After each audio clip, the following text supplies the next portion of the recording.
আজকের এই ভিডিওতে আমরা আলোচনা করতে চলেছি সপ্তম শ্রেণী তৃতীয় পরীক্ষায় মূল্যায়ন 2025 অর্থাৎ ফাইনাল এক্সামের বাংলা বিষয়ে প্রশ্নপত্রটি, যার পূর্ণমান হচ্ছে 70 নম্বর, সময় হচ্ছে 2 ঘন্টা 30 মিনিট। এই প্রশ্নপত্রটি তোমাদের খুবই ইম্পর্টেন্ট প্রশ্নপত্র, তোমরা ভালোভাবে দেখে নাও। এখান থেকে পরীক্ষাতে আসার সম্ভাবনা সব থেকে বেশি, তোমরা প্রশ্নপত্রটি ভালোভাবে দেখে নাও।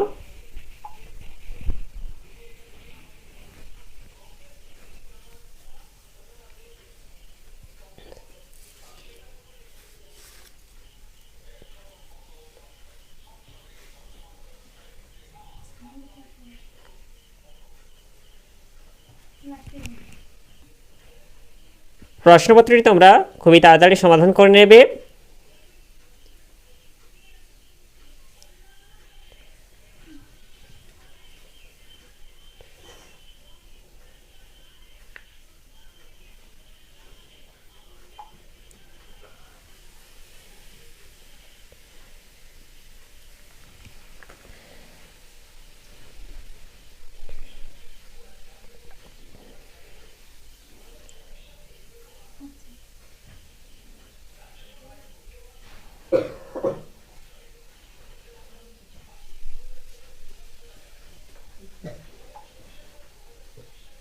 আর এইরকম সাজেশনমূলক প্রশ্নপত্র পাওয়ার জন্য অবশ্যই আমাদের চ্যানেলটিকে তোমরা সাবস্ক্রাইব করে নেবে এবং এই ভিডিওটিকে লাইক, কমেন্ট ও শেয়ার করে দেবে।